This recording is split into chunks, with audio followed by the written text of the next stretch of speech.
নমস্কাৰ বন্ধু বান্ধৱীসকল, আমাৰ ৰঙালাওৰ খেতি এতিয়া লাগিবৰ সময় হৈছে।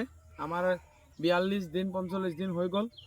ৰঙালাওৰ এতিয়া এটা সমস্যা হৈছে যে ৰঙালাওত পোক আহিছে, বৰল পোকবিলাক আহিছে, য'ত ৰঙালাওটো কলিটো হ'লে সেইটো কলিত মানে বিন্ধি দিলেই ৰঙালাওটো বেয়া হৈ যাব পৰা যায়। গতিকে তাৰ কাৰণে আমি ঔষধ আজি স্প্ৰে কৰি আছোঁ, যোনটো ঔষধৰ পাৱাৰ কম, য'ত মানুহে খালেও কোনো অসুবিধা নহয়।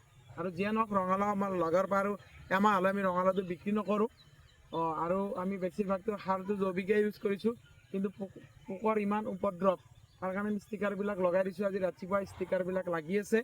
আৰু এতিয়া ৰঙালাওত আমি মেডিচিন ইউজ এইকাৰণে কৰিছোঁ যে বতৰ বেয়া, বৰষুণ মাৰো মাৰো হৈ থকাৰ কাৰণে পোকবিলাক বেছি হৈছে। ওচৰত অলপ জংঘল আছে, জংঘলৰ পৰা আহিছে।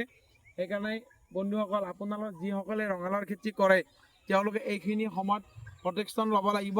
ৰঙালাওবিলাক যেতিয়া অলপ ডাঙৰ হ'ব, সেইখিনিত নহয় পলিথিন, নহয় তামোলৰ ধুকনো বুলি কয়, সেই ধুকনো আনি পেলাই জাপি দিব, যাতে শিল বৰষুণ মাৰিলেও সেইটোৰ এফেক্ট নহয়। গতিকে আমি তেনেকুৱা ব্যৱস্থা এটা কৰিছোঁ। আমি এতিয়া মালচিং পেপাৰত খেতি কৰি আছোঁ।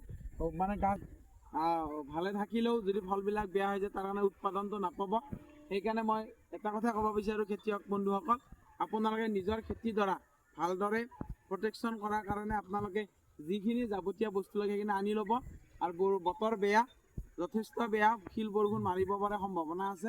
গতিকে যিসকল কৃষক বন্ধুৱে খেতিত লাগি আছে তেওঁলোকে মানে যি অসুবিধা আছে সেইখিনি সমাধান কৰিব।